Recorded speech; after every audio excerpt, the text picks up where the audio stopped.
Hello guys, welcome back. तो guys आज हम फिर से आपके लिए लेकर आ गए हैं टुकाटेक ट्यूटोरियल का पार्ट 2। उम्मीद है आपने टुकाटेक ट्यूटोरियल का पार्ट 1 देख लिया होगा। अगर नहीं देखा है तो डिस्क्रिप्शन पे टुकाटेक ट्यूटोरियल के पार्ट 1 की लिंक दी गई है, उस पर क्लिक करके पहले आप पार्ट 1 देखो और उसके बाद यह वीडियो देखना, तब आपको यह वीडियो और भी बहुत अच्छे से समझ में आ पाएगा। तो गाइस हमने इस वीडियो के अंदर यह सब टूल्स की जानकारी देने वाले हैं जिनके नाम है digitize, excel, cut, copy, paste, undo, redo, zoom in, zoom out, zoom all, zoom real scale और उसके बाद context help and video help.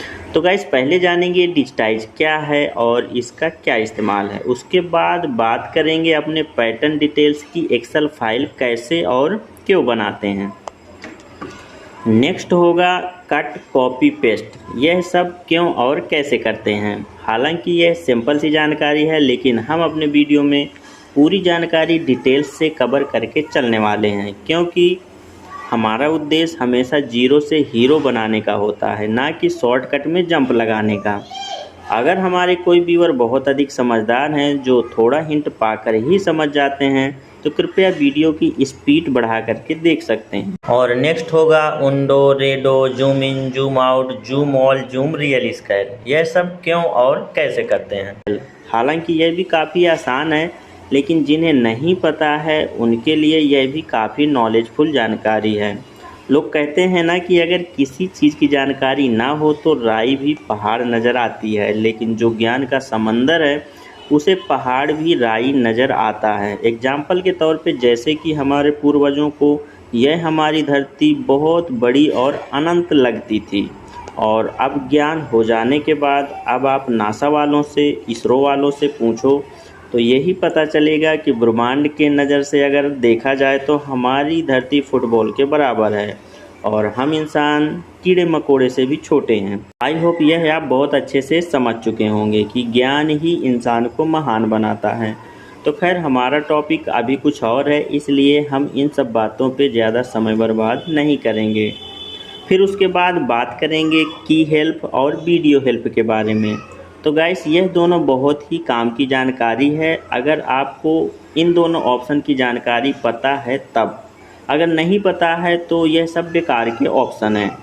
तो गाइस हो सकता है कि अगर आपको इन दोनों ऑप्शन की जानकारी थोड़ा भी हो गई होती तो आपको यह हमारा वीडियो भी देखने की ज़रूरत नहीं पड़ती, और यह भी हो सकता है कि कई व्यूअर्स हमारा वीडियो इन्हीं ऑप्शन तक देखने के बाद आगे ना देखें, क्योंकि जो व्यूअर्स हिंट पाकर समझ जाने वाले लोग हैं उन्हें यहाँ से हर टूल का हिंट मिल जाएगा, लेकिन वह कैसे, उससे पहले हमारा वीडियो को ज़रूर देखें ताकि यह कैसे काम करते हैं वह आपको पता चल सके। फिर आप चाहे तो हमारा वीडियो छोड़कर जा सकते हैं, लेकिन हम उसकी जानकारी आपको डिटेल्स से ही बताएंगे ताकि आप अपने आप से डिसाइड कर पाएँ कि आपको हमारा वीडियो देखना है या फिर आपका काम यहाँ से चल जाएगा। उसके बाद वीडियो को ख़त्म कर दिया जाएगा। तो चलिए समय को और भी ज़्यादा ना ख़राब करते हुए वीडियो की शुरुआत करते हैं। तो लेट्स गो स्टार्ट। तो जैसे कि हमने आपको पिछले वीडियो में यहाँ कोने से लेकर प्लॉटिंग वाले ऑप्शन तक की जानकारी बता चुके हैं।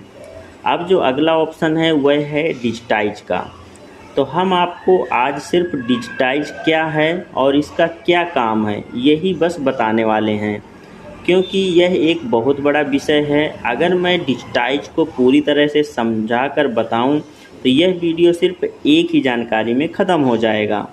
तो इसलिए आज हम आपको इसकी बेसिक जानकारी को बता देते हैं और आगे हम कुछ दिनों के बाद डिजिटाइज के ऊपर एक पूरा सेपरेट वीडियो बनाने वाले हैं जिसमें डिजिटाइज को प्रैक्टिकल करके दिखाया और सिखाया जाएगा। तो गाइस डिजिटाइज क्या है। तो डिजिटाइज हमारे द्वारा बनाए गए मैनुअल पैटर्न को डिजिटल पैटर्न बनाने में मदद करता है। यानी कि अगर हमने कोई हाथ से काट कर पैटर्न को बनाया हुआ है और अब हमें उसे अपने कंप्यूटर में चाहिए तो हमारे पास क्या उपाय हैं। तो गाइस मैनुअल पैटर्न को डिजिटल पैटर्न में कन्वर्ट करने के दो रास्ते हैं। एक तो है कि पैटर्न को लेकर नाप कर उसे कंप्यूटर में बनाया जाए, और दूसरा ऑप्शन वही है जिस पर हम बात कर रहे हैं, यानी कि डिजिटाइज का। तो मैनुअल पैटर्न को दोबारा से बनाना यानी कि कम से कम 2 घंटे बर्बाद करना है, क्योंकि कंप्यूटर में भी बनाने में लगभग उतना ही समय लग जाता है जितना समय हमने उसे मैनुअल पैटर्न बनाने में लगाया था। तो इसी काम को आसान बनाने के लिए कंपनी ने यह ऑप्शन दिया हुआ है ताकि हम कम से कम समय में मैनुअल पैटर्न को डिजिटल पैटर्न में कन्वर्ट कर सकें। तो डिजिटाइज का इस्तेमाल करके हम अपने समय को काफ़ी बचा लेते हैं और बचे समय में हम कुछ और काम भी कर लेते हैं। डिजिटाइज करने के 2 तरीके हैं। एक तरीका है कि एक वाइट बोर्ड होता है जिसे हम डिजिटाइज बोर्ड भी कहते हैं। तो यह डिजिटाइज बोर्ड हमारे कंप्यूटर से USB केबल द्वारा जुड़ा होता है। तो जब हमें पैटर्न डिजिटाइज करना होता है तो हमें यह दिए गए ऑप्शन पे क्लिक करना होता है और उसके बाद डिजिटाइजर बोर्ड हमारी स्क्रीन में दिखाई देने लगता है। उसके बाद हम पैटर्न के टुकड़ों को लेकर इसके ऊपर टेप या फिर चुंबक से चिपका देते हैं ताकि पैटर्न इधर उधर ना खिसके और ना ही गिरे। फिर हमारे पास एक कुछ इस तरह का टूल्स होता है जिसके अंदर भी सेल पड़े हुए होते हैं। फिर हमें पैटर्न के कोने कोने पे क्लिक करना होता है और यह पैटर्न हमारे कंप्यूटर स्क्रीन पे आ जाता है और फिर हम उस पैटर्न का कोई नाम या स्टाइल नंबर दे करके सेव कर सकते हैं। और डिजिटाइज करने का जो दूसरा ऑप्शन है वह कुछ इस प्रकार का है। इसमें भी डिजिटाइज बोर्ड होता है, लेकिन इसका बोर्ड वाइट नहीं बल्कि ब्लैक होता है और यह बोर्ड कंप्यूटर वगैरह से भी नहीं जुड़ा हुआ होता है। इस बोर्ड पर भी पैटर्न को टेप या चुंबक से चिपकाया जाता है और एक निर्धारित दूरी से कैमरे से फ़ोटो खींचा जाता है और फिर उस फ़ोटो को कंप्यूटर में कॉपी करके पैटर्न को डिजिटाइज कर दिया जाता है। पीछे जो बताया वह काफ़ी पुराना तरीका था, लेकिन उससे भी बेहतर और टाइम को बचाने वाला यह नया तरीका है जो फ़ोटो खींचने के बाद डिजिटाइज किया जाता है। तो गाइस, डिजिटाइज की बेसिक जानकारी बहुत हुई। बाकी डिटेल्स और प्रैक्टिकल करके आपको आने वाले डिजिटाइज सेपरेट वीडियो में बता दिया जाएगा। और अब बात करते हैं नेक्स्ट ऑप्शन के बारे में जो है एक्सेल। तो गाइस, आपने एक्सेल का नाम तो सुना ही होगा और सुना भी क्यों नहीं होगा, क्योंकि जब हम कंप्यूटर को बेसिक चलाना सीखते हैं उसी दौरान हमें typing, Excel, Word, PowerPoint, Office सिखाया जाता है, क्योंकि सबसे ज़्यादा इंडस्ट्री में इस्तेमाल होने वाले यही सॉफ्टवेयर होते हैं जो माइक्रोसॉफ्ट कंपनी द्वारा बनाए गए हैं। तो यह वही एक्सेल फाइल बनाने के लिए कह रहा है। तो पहले यह जानते हैं कि हमें एक्सेल फाइल बनाने की ज़रूरत क्यों पड़ती है। तो गाइस, बात यह है कि अगर हमें इस पैटर्न से जुड़ी हुई डिटेल्स कहीं पे लिखना पड़े तो सोचो कितना मुश्किल है और समय को भी ख़राब करने वाला काम है। तो इसी काम को आसान बनाने के लिए यह ऑप्शन दिया गया है ताकि हम समय को बचाया जा सके। तो मान लीजिए यह हमारा जो पैटर्न बना हुआ है जो स्क्रीन पे दिखाई दे रहा है और अब मुझे इस पैटर्न डिटेल्स की एक्सेल फाइल बनाना है, तो वह कैसे बनाएंगे। तो इस तरह से एक्सेल वाले ऑप्शन पे क्लिक करना है। क्लिक करते ही कुछ इस तरह की विंडो ओपन हो जाएगी। ओपन होने के बाद सबसे ऊपर आपको वही स्टाइल नंबर दिखाई देगा जिस स्टाइल नंबर से हमने पैटर्न को सेव किया हुआ है और उसके नीचे एक खाली बॉक्स भी दिखाई देगा जिसका नाम है स्टाइल डिस्क्रिप्शन। तो गाइस, यह बॉक्स इसलिए दिया गया है ताकि हम अलग से कुछ जानकारी पैटर्न से जुड़ी हुई लिख सकें, ताकि वह जानकारी भी एक्सेल फाइल के रूप में बन जाए। और उसके नीचे यह ट्रिम नाम का भी एक बॉक्स दिया गया है ताकि अगर हम चाहें तो पीस में क्या चीज़ लगना है वह भी यहाँ भर सकते हैं, जैसे कि बटन, इलास्टिक, हुक वगैरह वगैरह। वैसे तो पैटर्न की तमाम जानकारी एक्सेल फाइल में अपने आप इंक्लूड हो जाएगी, लेकिन फिर भी यह ऑप्शन दिए गए हैं ताकि अलग से भी कुछ लिख सकें। और अब उसके बाद इधर साइड में भी 2 बॉक्स दिए गए हैं, एक है सॉर्ट बाय ABC और दूसरा है इंक्लूड पीस इमेज। तो अगर इनकी भी ज़रूरत है एक्सेल फाइल में तो इन पर भी टिक लगा दें ताकि यह भी एक्सेल फाइल में दिखाई दें। वैसे सॉर्ट बाय ABC के सामने वाले बॉक्स पे टिक लगाने से मुझे एक्सेल फाइल में कुछ चेंजेस नज़र नहीं आता, लेकिन अगर इंक्लूड पीस इमेज के सामने वाले बॉक्स पे टिक लगाया जाए तो स्क्रीन पे मौजूद वह सारे पैटर्न के पार्ट जो दिखाई दे रहे हैं वह एक इमेज के तौर पे एक्सेल फाइल में ज़रूर दिखाई देने लगते हैं। और अब उसके बाद यहाँ एक्सेल पे क्लिक करना है। क्लिक करते ही कुछ इस तरह की एक विंडो आएगी। इस विंडो में भी यह पूछा जा रहा है कि यह एक्सेल फाइल कहाँ सेव करना है। तो वैसे यह वहीं सेव होगी जहाँ हमने पैटर्न को सेव किया हुआ है, लेकिन आप चाहें तो इसकी सेव लोकेशन बदल सकते हैं। जैसे कि मैं इसे अपने डेस्कटॉप पे सेव कर लेता हूँ। सेव लोकेशन बदलने के लिए यहाँ 3 डॉट पे क्लिक करना है और डेस्कटॉप पे सेलेक्ट कर लेना है। लेकिन ओके दबाने से पहले यहाँ 3 बॉक्स और हैं जिनमें टिक लगाने या हटाने के लिए दिया गया है। पहला है अपेंड टू एक्सिस्टिंग फाइल, दूसरा है लॉन्च एक्सेल और तीसरा है मेल रिपोर्ट। पहले ऑप्शन पे टिक लगाकर मौजूदा फाइल में जोड़ सकते हैं और दूसरे नंबर पे अगर टिक लगाकर ओके किया तो जो एक्सेल फाइल है वह सेव तो हो ही जाएगी, लेकिन सेव के साथ साथ लॉन्च भी हो जाएगी, यानी कि साथ के साथ एक्सेल फाइल एक्सेल सॉफ्टवेयर पे भी खुल जाएगी। और अगर तीसरे पे भी टिक लगाकर ओके किया तो यह एक्सेल फाइल मेल भेजने के लिए भी तैयार हो जाएगी। तो एक तरफ फाइल लॉन्च भी होगी, वहीं दूसरी तरफ मेल पे भी जाने के लिए तैयार हो जाएगी और एक तरफ सेव भी हो जाएगी। तो मैं फ़िलहाल फ़ाइल को सिर्फ लॉन्च ही करूँगा, इसलिए सिर्फ लॉन्च वाले पे ही टिक लगाऊँगा और ओके कर दूँगा। तो यह मैंने ओके कर दिया और ओके करने के बाद एक्सेल फाइल बन गई है और लॉन्च भी हो गई है। तो अब चलिए इसको टुकाटेक को मिनिमाइज करते हैं और वापस से डेस्कटॉप पे चेक करते हैं कि किस तरह की एक्सेल फाइल बनी है। तो यह मैंने मिनिमाइज किया और डेस्कटॉप पर आ गए हैं और अब आप यह देख सकते हैं कि यह वही फाइल है जिसे हमने अभी अभी बनाया हुआ है।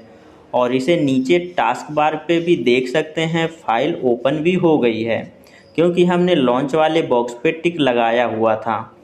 तो अब आप देख सकते हैं यह फाइल कुछ इस तरह की बनी हुई है जिसके अंदर इस पैटर्न की सारी जानकारी दिखाई दे रही है, जैसे कि back, front, sleeve, neck band वगैरह वगैरह।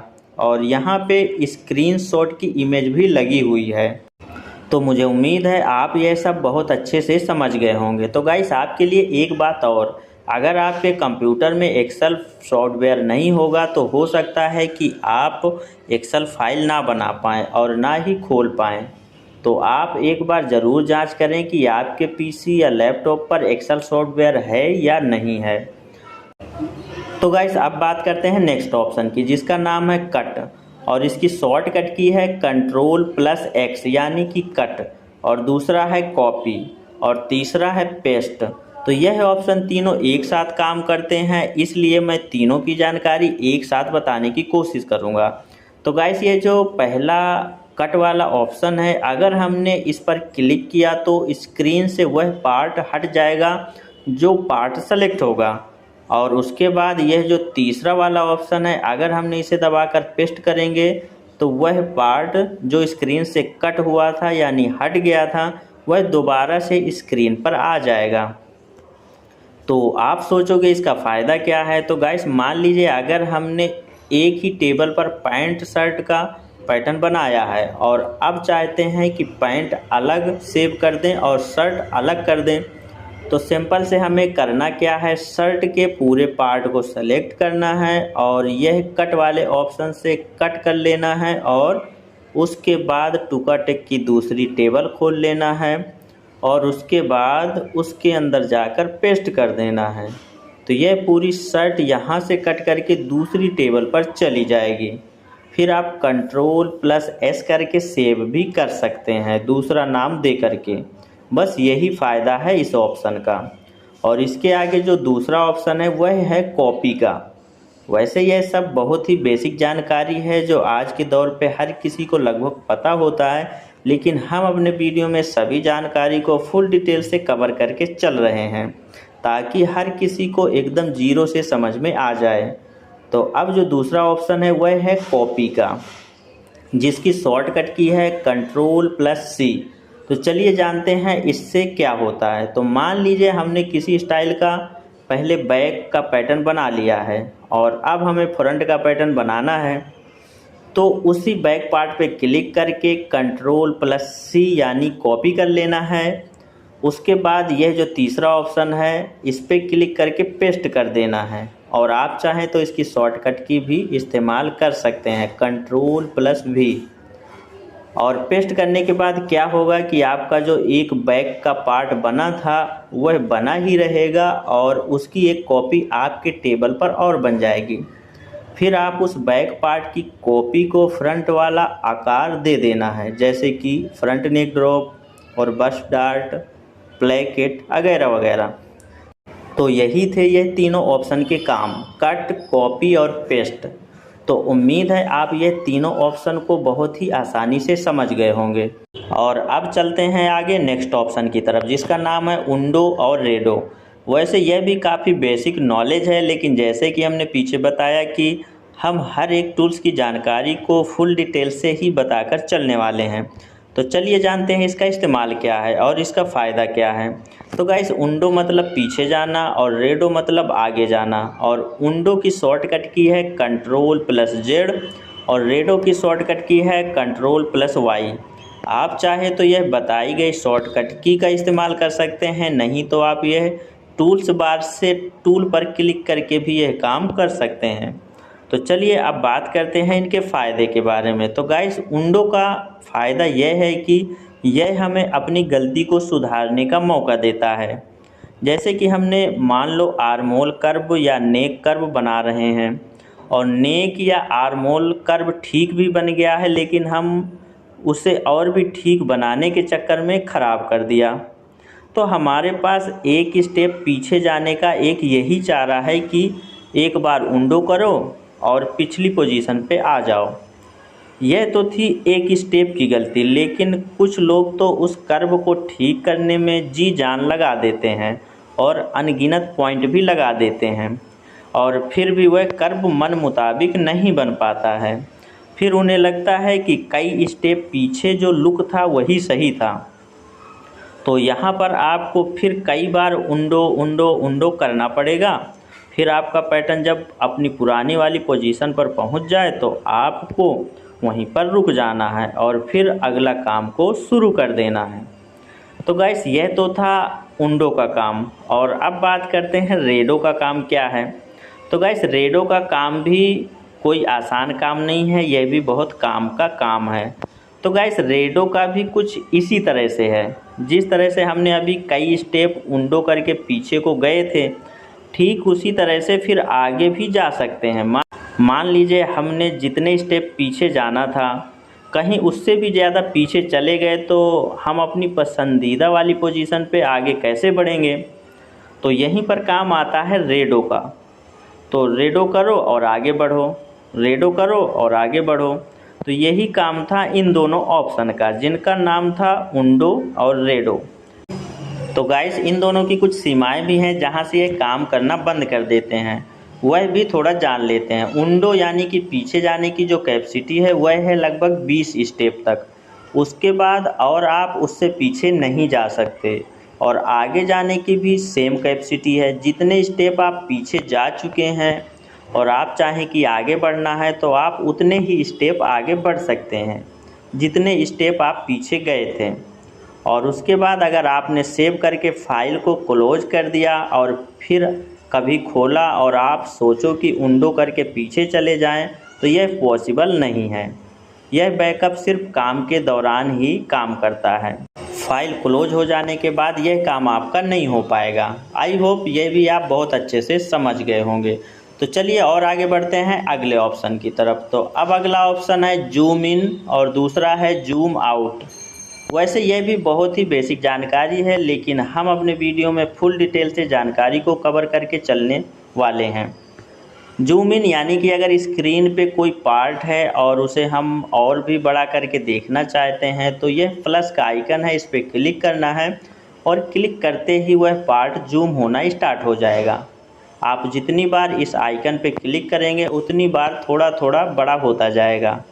और उसके बाद बगल में है जूम आउट, माइनस का आइकन बना हुआ है। आप इस पर जितनी बार क्लिक करेंगे उतनी बार यह थोड़ा थोड़ा जूम आउट होता जाएगा, यानी कि पैटर्न छोटा होता जाएगा।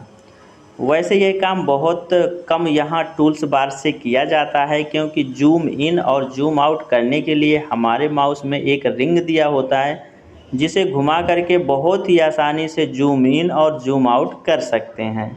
यह तो इमरजेंसी में अगर बिना माउस के काम करना पड़े तो यह टूल्स का इस्तेमाल कर सकते हैं, और वैसे यह काम कीबोर्ड पे प्लस माइनस की बटन से भी कर सकते हैं। और अब जो नेक्स्ट टूल्स है उसका नाम है जूम ऑल। इस टूल्स पे क्लिक करने के बाद स्क्रीन पे चाहे जितने भी पार्ट हों और चाहे जितना भी इधर उधर हों, बस एक क्लिक पर वह टेबल पे दिखाई देने लगेंगे। तो अगर आपका कोई पार्ट नहीं मिल रहा है तो आप एक बार जूम ऑल पे क्लिक करें और आपका खोया हुआ पार्ट ज़रूर स्क्रीन पे दिखाई देने लगेगा। और अब बात करते हैं नेक्स्ट ऑप्शन की। अब जो नेक्स्ट ऑप्शन है वह है जूम रियल स्केल। इसका इस्तेमाल कुछ इस तरह है, एक बार इस जूम रियल स्केल पे क्लिक करना है और क्लिक करने के बाद जैसे ही टूल्स माउस पे सेलेक्ट हो जाए, उसके बाद किसी भी पार्ट के किसी कॉर्नर पे एक बार क्लिक करना है। क्लिक करते ही वह एरिया रियल स्केल में दिखाई देने लगेगा। रियल स्केल यानी कि पैटर्न अपने एक्चुअल साइज में दिखाई देगा। फिर आप चाहें तो आप उसे अपने हाथ वाले इंची टेप से भी नाप सकते हैं। वैसे मुझे इसका इस्तेमाल कुछ ज़्यादा नहीं लगता है, लेकिन आपको पूरी जानकारी देना मेरा काम है, और आप उसे इस्तेमाल करें या ना करें यह आपका काम है। मुझे इसलिए इसका कोई फ़ायदा नहीं लगता, क्योंकि हम जो पैटर्न बनाते हैं वह बिग साइज़ के होते हैं और हमारी ऑफिस की स्क्रीन जो होती है मैक्सिमम 32 इंच तक ही होती है। जैसे कि हम रियल स्केल वाला टूल्स यूज करते हैं तो वैसे ही पैटर्न हमारे एक्चुअल साइज़ में हो जाता है, और कुछ एरिया दिखाई देता है और कुछ एरिया कट भी जाता है। इसलिए यह छोटी स्क्रीन में इसका यूज कुछ खास नहीं है। वैसे नेक कर्व, आर्म होल, शेप अगर हम एक्चुअल साइज में देखना चाहते हैं तो इस पर क्लिक करके देख सकते हैं। या तो फिर बिग साइज की स्क्रीन हो जो एक आदमी की हाइट से ज़्यादा हो, ताकि उस स्क्रीन वाले पैटर्न को हम चाहें तो रियल स्केल करके अपने हाथ वाले इंची टेप से नाप सकते हैं। उम्मीद है इसे भी आप बहुत ही अच्छे से समझ गए होंगे। और अब जो नेक्स्ट ऑप्शन है वह है कॉन्टेक्स्ट हेल्प, जिसकी शॉर्टकट की है Shift+1। तो गाइस इसका फ़ायदा क्या है? तो गाइस इसका फ़ायदा बहुत बड़ा है अगर समझ में आ जाए तो, नहीं तो यह बेकार का आइकन है। तो जैसे कि इसका नाम है कॉन्टेक्स्ट हेल्प यानी कि लिखी हुई सहायता। तो जैसे आप देख रहे हैं इस सॉफ्टवेयर के अंदर जितने भी टूल्स दिखाई दे रहे हैं उन सब की जानकारी इसके अंदर है। मान लो मुझे इस टूल्स की जानकारी चाहिए तो आप पहले अपने माउस को इस कॉन्टेक्स्ट हेल्प के ऊपर क्लिक करना है, और क्लिक करते ही आपके माउस में यह क्वेश्चन मार्क वाला आइकन दिखाई देने लगेगा। इसके बाद आपको इस टूल्स बार के अंदर दिखाई दे रहे किसी भी टूल्स पे क्लिक करना है। क्लिक करते ही वह टूल्स की सारी जानकारी आपको टेक्स्ट रूप में दिखाई देने लगेगी। फिर आप पढ़ करके समझ सकते हैं कि किस टूल्स का क्या इस्तेमाल है। तो अगर आप इंग्लिश समझने में तेज़ हैं तो यहाँ से आप कॉन्टेक्स्ट हेल्प से हेल्प ले सकते हैं। आई होप यह भी आप बहुत अच्छे से समझ गए होंगे। और अब जो नेक्स्ट ऑप्शन है वह है वीडियो हेल्प, जिसकी शॉर्टकट की है Ctrl+F1। जैसे कि आपने इसके नाम से ही अंदाज़ा लगा सकते हैं कि यह ऑप्शन किस लिए होगा। तो यह ऑप्शन भी ठीक उसी तरह काम करता है जिस तरह से हमने अभी पिछले ऑप्शन की जानकारी दी है, पर वह हेल्प थी टेक्स्ट के रूप में और यह हेल्प है वीडियो के रूप में। जी हाँ, बिल्कुल सही सुना आपने। यहाँ पे हर एक टूल्स की जानकारी का वीडियो आपको मिल जाएगा, लेकिन मिलेगा इंग्लिश लैंग्वेज में। समझ में आए तो आप इसके अंदर से सभी वीडियो देख करके सभी टूल्स की जानकारी सीख सकते हैं। लेकिन पहले तो यह जानते हैं कि इसका इस्तेमाल कैसे करना है। तो गाइस यह काम भी बहुत आसान है। तो आपको अपना माउस इस वीडियो हेल्प के ऊपर क्लिक करना है। क्लिक करते ही आपके माउस में वीडियो प्ले बटन की तरह दिखने वाला आइकन दिखाई देने लगेगा। फिर आपको टूल बार पे दिखाई दे रहे किसी भी टूल्स के ऊपर क्लिक करना है और क्लिक करते ही उस टूल्स की जानकारी वाला वीडियो प्ले हो जाएगा। जैसे कि यह मैंने वीडियो हेल्प पर क्लिक किया। क्लिक करने के बाद अब मान लो मुझे इस टूल्स का इस्तेमाल जानना है, तो यह मैंने इसके ऊपर क्लिक कर दिया। अब आप देख सकते हैं एक वीडियो प्ले हो गया है जिसमें यह बताया जा रहा है कि यह टूल्स का इस्तेमाल कैसे करना है। तो मुझे उम्मीद है इसे प्ले करना भी आपने सीख लिया होगा। तो गाइस यहीं पर वीडियो को समाप्त करते हैं और फिर मिलते हैं नेक्स्ट वीडियो में। तब तक के लिए take care and bye bye.